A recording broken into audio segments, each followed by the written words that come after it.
We can supersize it, we're gonna supersize it. Just because you can. Well, we could get started. Welcome to LAS. Welcome to the first English department sponsored panel. Wait, what? It is. Well, we have one in each of the next time slots as well. Okay, good. But we're the first. You're the first. Yeah, way to kick it off. Not the first ever in the world. Sorry. First today. First today. We're also the research focused one. The other two are creative writing panels. And with some of our speakers back here. I'm Dr. Terry, and I am very biased because this panel came out of my class. Oh no, we have two. Two analytical ones. Yes. 2 and 2. Next one is Dr. Habar will be in this room, so don't leave. And these panels both arose out of courses that we've taught. This course I taught as kind of a pilot course in the fall, and I was calling it Research Methods, which I then found scared all the students away because there was an association with psychology's research methods, and everyone thought it was going to be as hard and scary, and it's not. It was wonderful. But we tried out some textbooks. I really used them as my guinea pigs, and we talked about what their needs were as students, what I wanted them to learn, and it was this really, I think, laid back, informative class for everybody. And so since then, are you looking for a panel? Or are you? We were planning on being another one, but it's too packed. Okay. So we're just going to sit here in the back if you don't mind. Well, there's plenty of seats. We're going to leave at 11:25, so we don't want to disturb them. Okay. The more the merrier. Okay. So, in the fall, this course will be, I mean, you can sit here, it's okay. If you have to leave, there's plenty of seats, it's fine. We won't take offense. Yeah, no, you won't be the one. Starting next school year, the new version of this course will be a requirement for the English major. And so we thought it would be a good idea to talk through some of the reasons why that's a good idea, but not from my perspective, from the students' perspective. And I swear I didn't put them up to this, and I did not write their talk.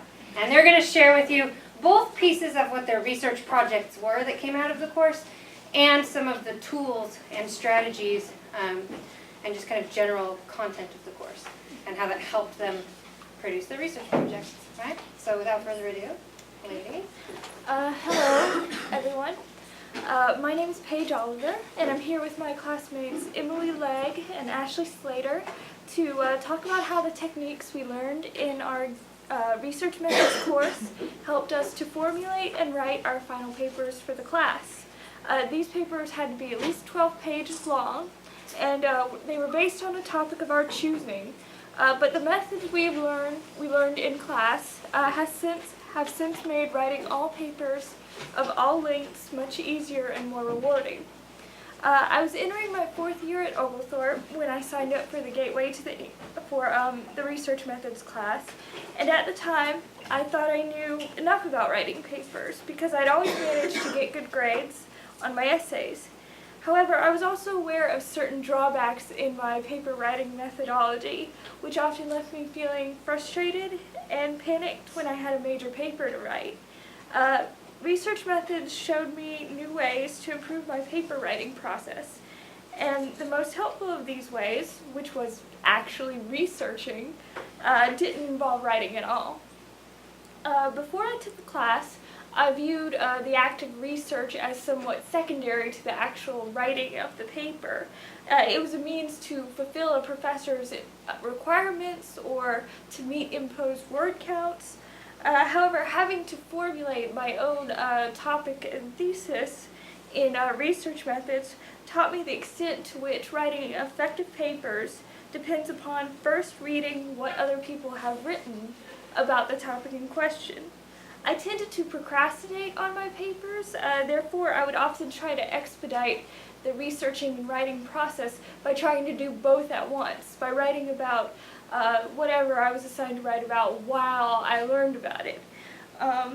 In research methods, we were required to gather research before we actually wrote our papers. And as a result, the paper I would eventually write wound up being very different from the one I initially set out to write. The changes I made to my thesis based upon the research I acquired ultimately resulted in a stronger paper. I was inspired to, go back, sorry. I was inspired to write about Mary Shelley's Frankenstein by a recent dramatic adaptation of the novel that received a lot of attention. I thought I might like to compare and contrast the play and the novel, extrapolating a thesis from the major differences between the two. Before I fully settled on this idea, however, I had to actually read the book, Frankenstein. I'd read an abridged version of it as a child, and I knew the basics of the story, as I'm sure most people in the room do, but I wasn't as confident in my knowledge of the book as I would have liked to be. So I completed the first essential step of research, which was reading critically and carefully the source material. In research methods, we learned about close reading, which involves going over the text of a poem or a story with a fine-tooth comb, analyzing everything from its narrative style to its plot and themes. Close reading is, in a sense, a method of researching using only the text you're writing on as a reference point. This is embarrassing to admit, but before I took research methods, I had written papers about books that I'd only skimmed, and I'd relied on the professors to sort of spoon-feed me the point of the text, and from which I could construct a reasonably effective thesis. However, relying on that wasn't an option in research methods. All of our reading and research was independently conducted, and so I couldn't cut corners in trying to come up with a compelling thesis. That ultimately benefited me because I felt more confident in my knowledge of the material as I went forward to try and write about it. Closely reading Frankenstein on my own empowered me to make judgment calls on other scholars' interpretations of it, which in turn helped lead me to my paper topic. While I read Frankenstein, I browsed scholarly literature on the book. I don't think I'd ever really appreciated our library's selection of books before I took the class, and I can't stress how underutilized the library is nowadays, even by English majors. We're a tech-savvy generation. We prefer who prefers the internet to print books. But I also learned that half the time I wasn't even using the internet correctly. Databases like JSTOR and EBSCOhost. By learning to input more effective search terms and by properly filtering the results that I got, I was able to find more reputable scholarly articles faster. Instrumental to this browsing process was a program called Zotero, which is a bookmarking and cataloging system that automatically cited and saved our articles, saving us time that we might have otherwise spent tracking down web pages or PDFs that we'd already visited. Zotero was especially useful in the beginning stages of my research, when I didn't have a clear thesis in mind and I was simply saving whatever articles seemed interesting to me. While browsing the text about the novel, I also researched the stage production that I mentioned earlier. I would eventually forego talking about the dramatic adaptation in favor of focusing only on Frankenstein the novel. However, an interview with the playwright who adapted Frankenstein would prove the inspiration for my thesis. When asked about how Mary Shelley's status as a woman writer influenced his interpretation of Frankenstein, the writer of the play, Nick Deere, answered his interviewer, "I tend to dismiss such academic concerns as not really pertinent to the job I do. Look, the three narrators of the book are male. The essential plot is one of two men, or one man and an almost man. The subject matter seems to me universal. These questions are never asked when women adapt books written by men. Either everything is a gendered narrative or nothing is. Deer's response immediately struck me as problematic. While he was correct about Frankenstein's lack of female characters, I thought that he was wrong to dismiss the impact Shelley's gender might have had on the book. Frankenstein is at its core a story about creation, and I felt that Shelley's experiences both as a writer and as a woman must have influenced such a story in some fundamental way. I had stumbled upon the mission of my paper to prove Deer wrong, and after having done so, refining my thesis was simply a matter of assembling relevant scholarly texts and synthesizing the information in them. Some techniques I used in order to refine my thesis were: identify the common themes in the scholarly articles. For example, critics Sylvia Bowerbank, Sandra Gilbert, and Susan Gubar all thought that the alienation Mary Shelley experienced as a woman writer in Victorian England greatly impacted the themes of Frankenstein. I identified the disagreements in the scholarly articles. To continue the previous example, while Bowerbank, Gilbert, and Gubar all felt that Shelley's gender-based alienation influenced Frankenstein, they disagreed on how Shelley's anxieties about being a woman manifested themselves in the story. Gilbert and Gubar thought that Frankenstein's monster was an embodiment of the anger and resentment Shelley must have felt over being judged as inferior because of her womanhood. Meanwhile, Sylvia Bowerbank thought that Shelley, who had in her diaries expressed concern that her writing would result in the loss of her womanly reputation, identified more with Dr. Frankenstein, the scientist whose creation ultimately destroys everything that he holds dear. Subsequently, I identified gaps in the article's research.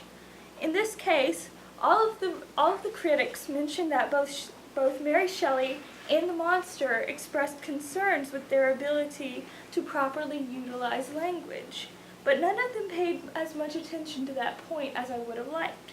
I therefore decided to focus my own writing on language as the chief source of alienation for both Mary Shelley and Frankenstein. Lastly, I used close reading techniques to filter arguments and inform my area of interest. I ultimately found and felt that Gilbert and Gubar had not effectively argued their points, and that they had gone too far afield in reading into the symbolism in Frankenstein. Including their arguments in my paper would have been counterproductive to the point I wanted to make. Therefore, I ultimately chose not to include Gilbert and Gubar's scholarly article in my paper.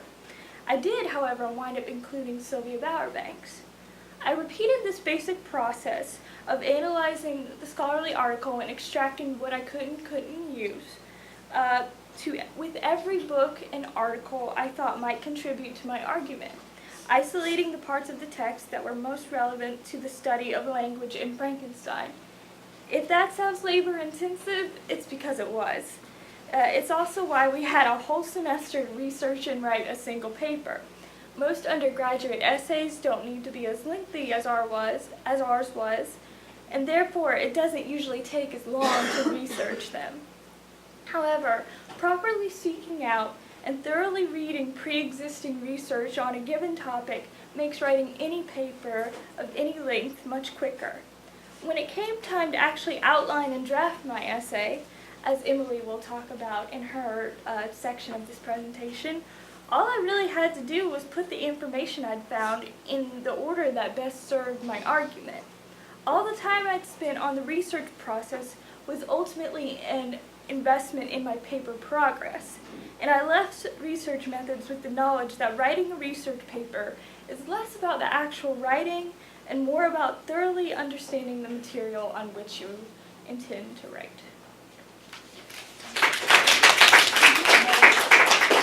Sorry. They got out of order. Not your fault.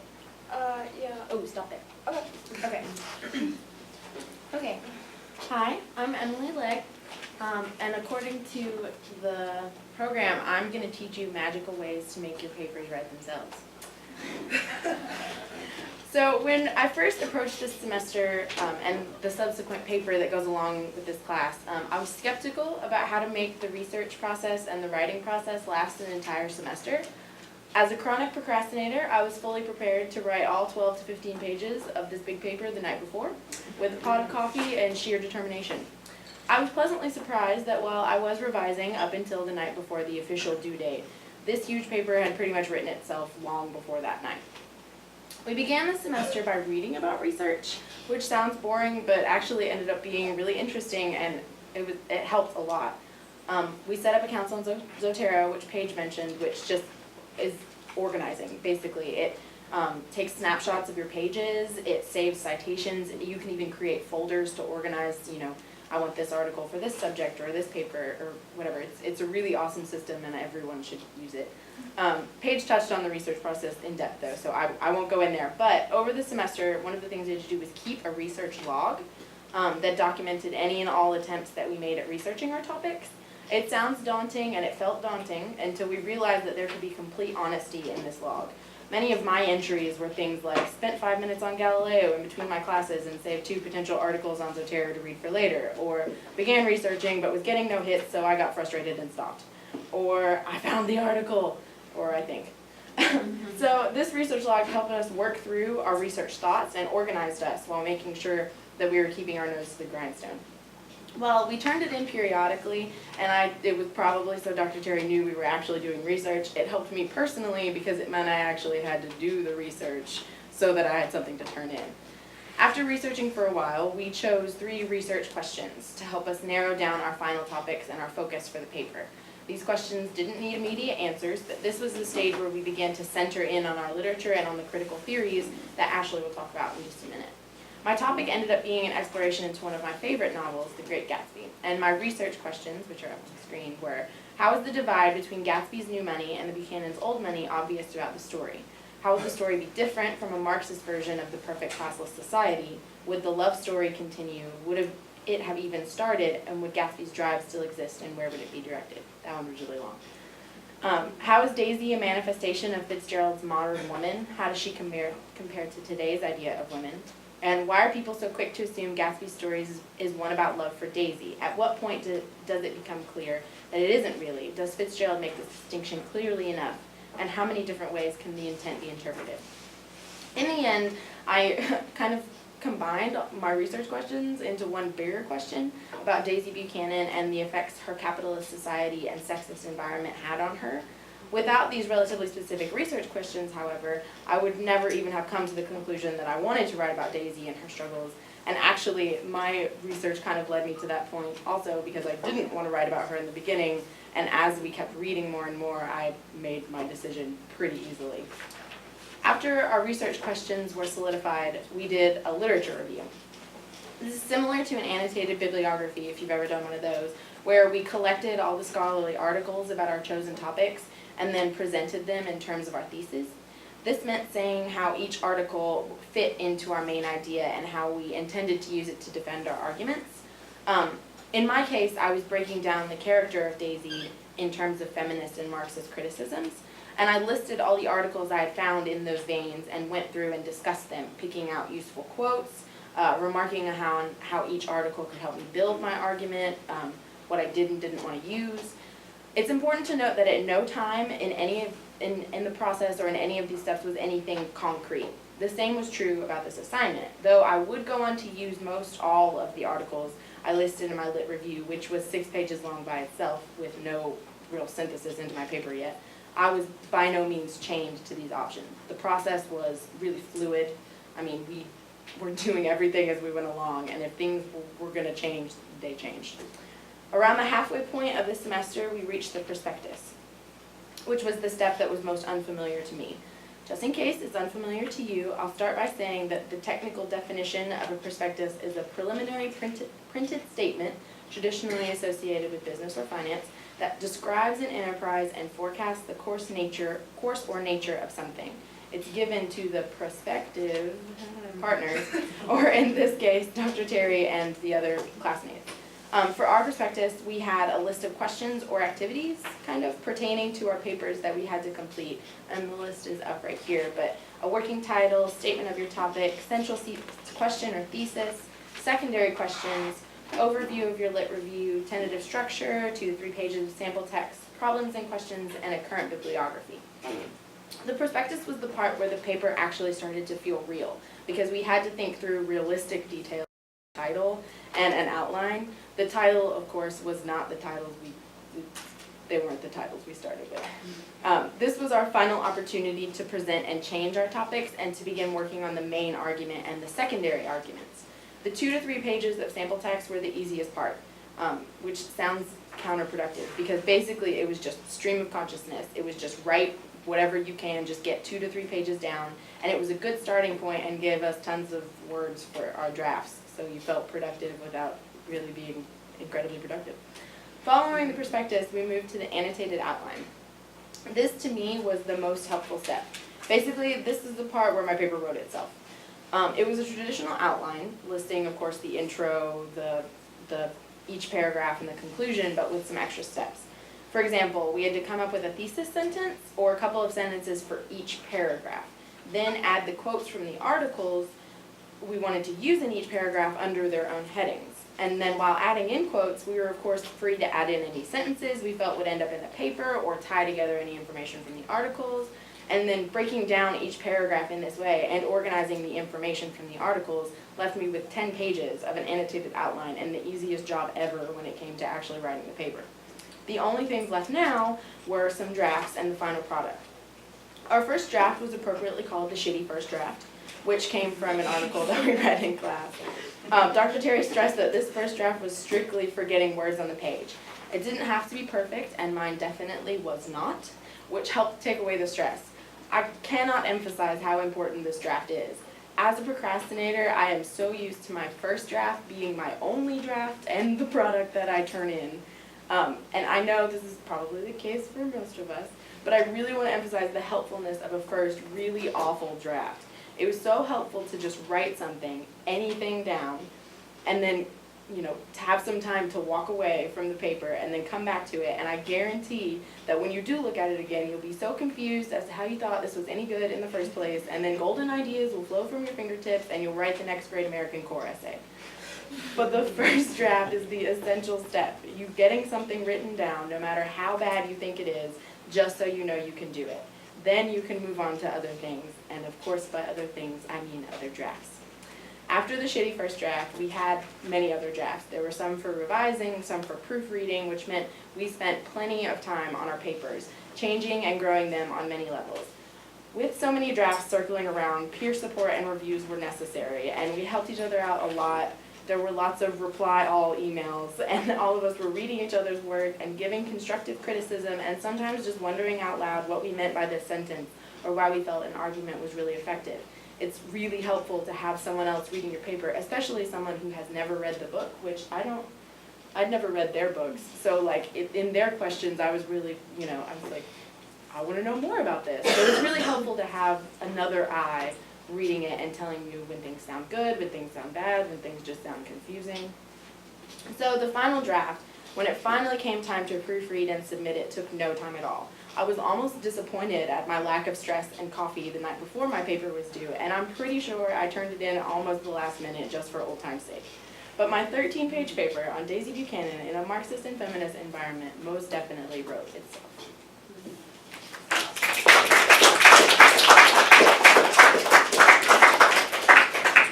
Okay, so one of the other tools we learned in research methods was how to use critical theory, what critical theory was, how to understand it, and how to kind of get paper topics out of the concepts that were taught with the critical theory.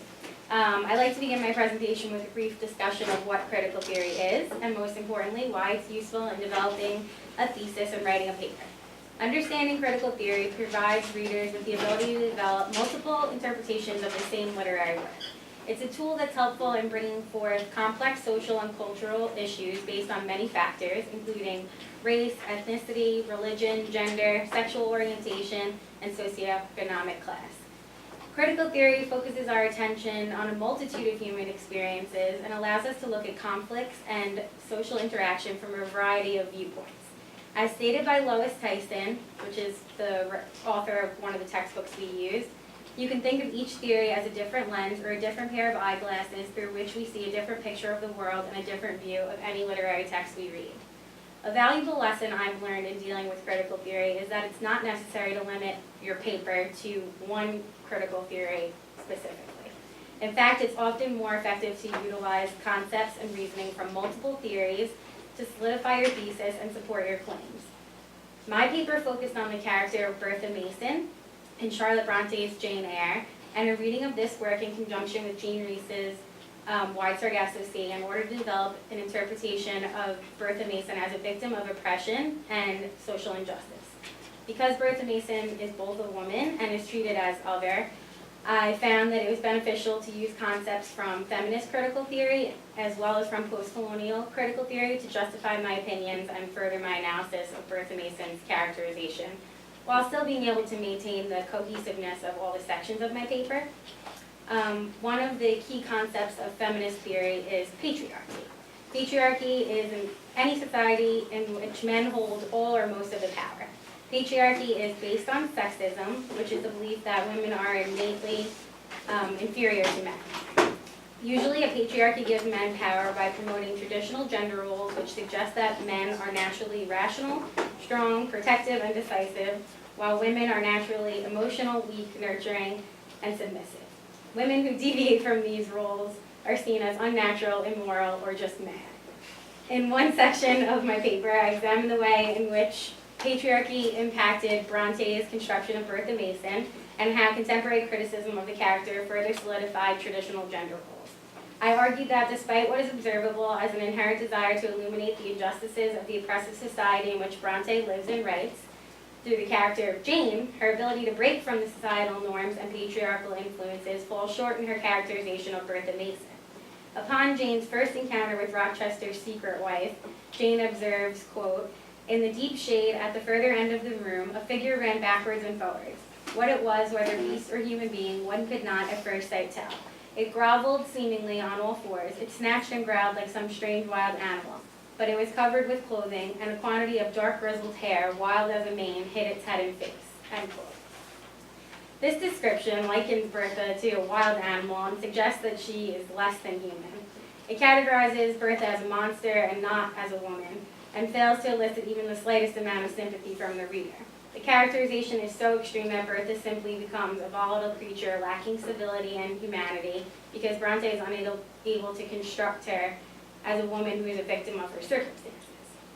So I wanted to go off of that into my post-colonial kind of use of those concepts because Bertha is no longer even seen as a woman, she's more of just an other, which is a concept that I learned from post-colonial theory. Feminist theory was useful in my discussion of the original text, but it was even more pertinent to use post-colonial theory when I brought in Jean Rhys's Wide Sargasso Sea, in order to emphasize the ways in which Bertha Mason was oppressed based on colonial ideology. A key concept in post-colonial theory is the practice of othering, or judging those who are different as inferior, as somehow less human. This ensures the superiority of the dominant culture. Post-colonial theory was useful to me in my interpretation of Jean Rhys's reimagining of Bertha Mason's characterization that ultimately increases Bertha's agency and the reader's ability to recognize oppression in the original novel as a result.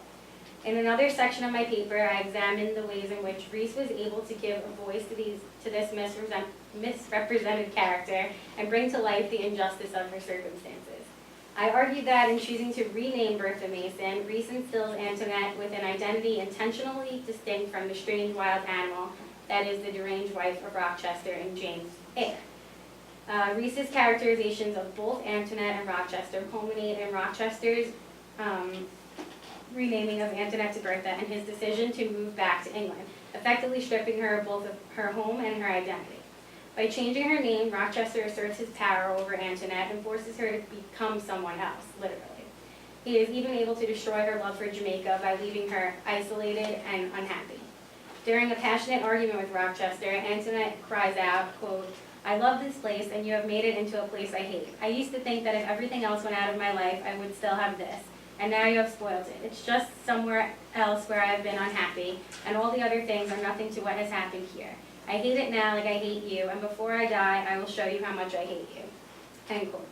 It's at this point that Rochester decides that Bertha is a threat to his life, and more importantly, his reputation, which allows him to justify his move to England and decision to keep Antoinette locked in the attic. It's clear that Rochester fears his wife simply because she is different from him. Unable to maintain her sanity under the complete control of Rochester, Jean Reese leaves the reader with an image of Antoinette in the hallway of Thornfield Manor holding a candle. Just as Rochester destroyed her home and altered her identity,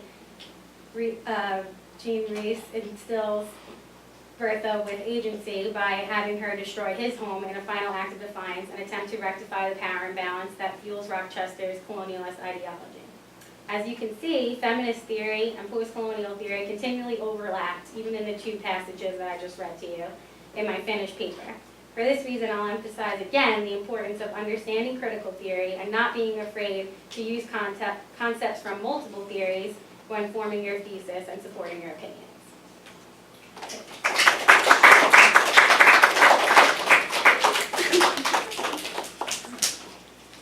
Any questions? Yeah, question. Zotero, would you mind going into that just a little bit more? Zotero, Oh, is that something we utilize? Is it something that's on the web? yes, anyone can download it. It's available both as an offline program, something you can access whether or not you have internet, or as a browser extension, which is basically something you can install in your Internet Explorer, or Google Chrome, or Firefox browser. And what it is it's basically a bookmarking system for any web page or scholarly article or videos, anything. encyclopedic entry, anything that can be used as data. It will, you can hit a button on your internet and it will save all of the citation information to its bookmarking system. And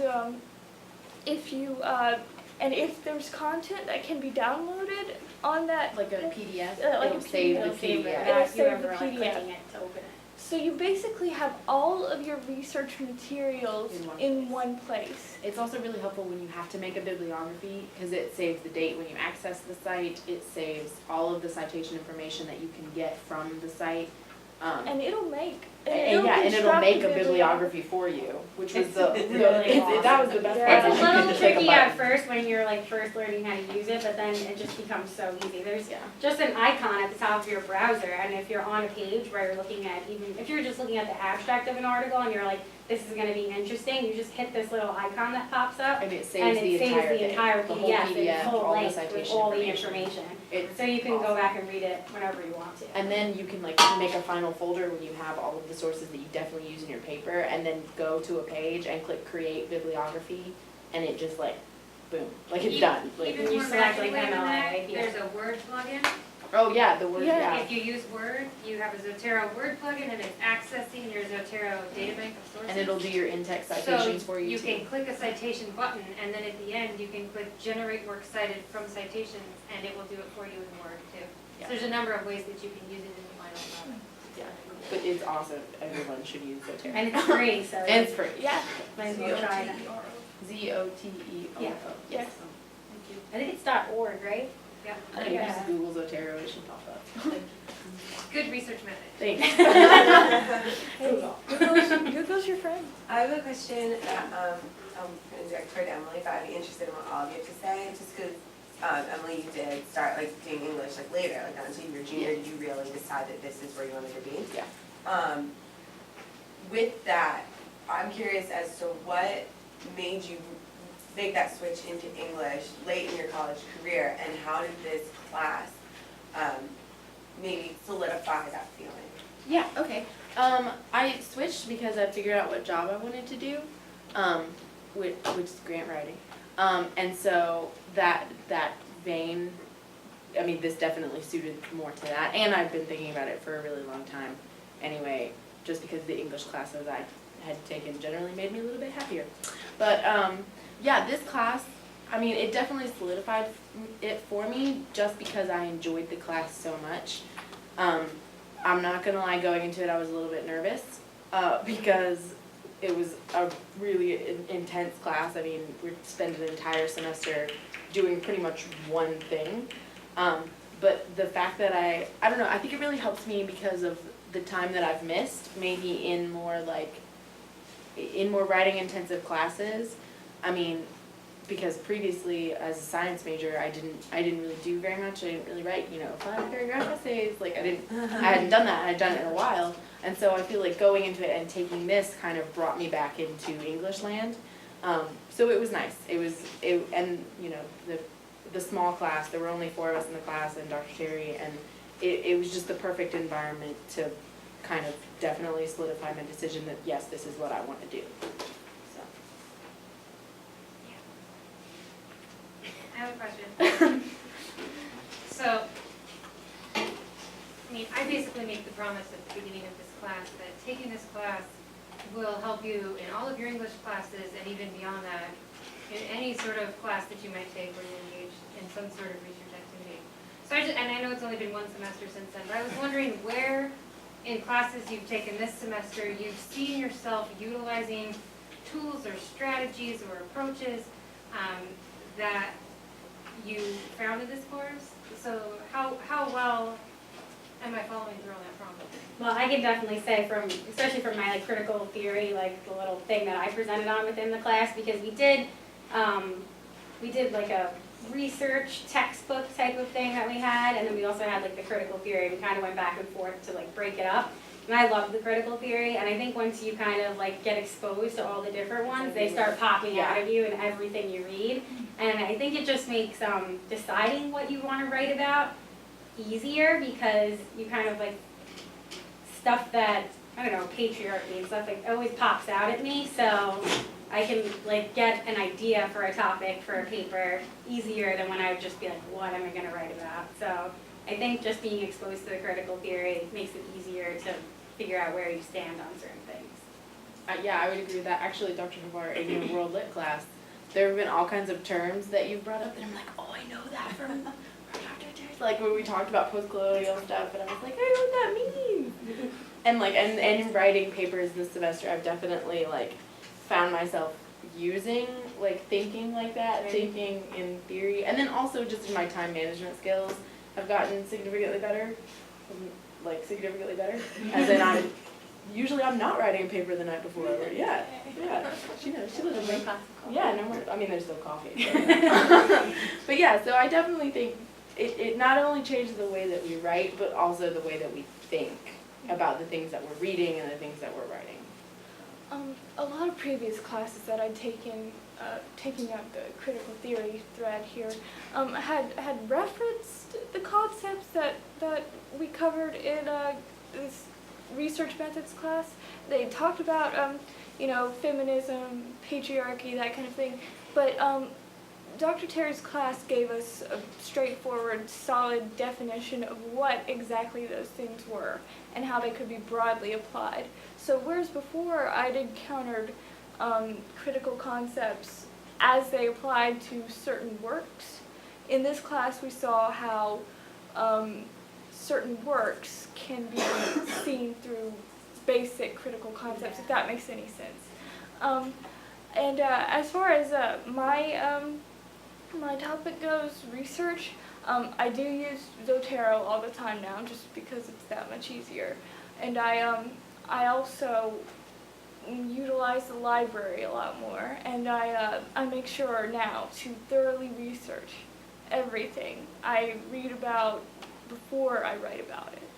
So, and that alone saves me a bunch of time. I know that how I detailed it in my paper made it seem very labor intensive, but like I said, it ultimately saves you time when you write the thing.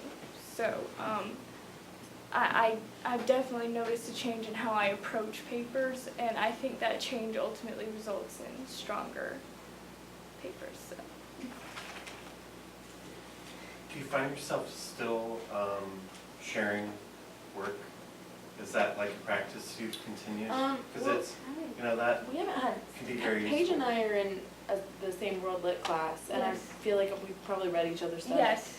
Though, I don't have class with I don't have class with either of them anymore, but we could, yeah, no, we haven't really done it, but we did it so much Yeah. in research methods that you kind of I do get used to having I that still feedback. have like some of their files saved on my computer. Like I found your perspectives when I was looking for mine. It was like, this is not my perspective. So yeah, I mean, it kind of happens. I don't know. Yeah, I feel like I do miss having that. Yeah. But sometimes I feel that since we're not one-on-one as often as we were in class, there's less of a repartee we can build on in the actual editing process, and so having her send me a paper would be kind of it would kind of be like a bolt from the blue, because I don't know what she's covering in her classes and she doesn't know what I'm But covering. just as far as like proofreading. oh Yeah. yeah, absolutely. Yeah, and also I've used a lot of what I learned proofreading their papers in the writing tutoring center that I work at this semester. So that's impacted me a lot.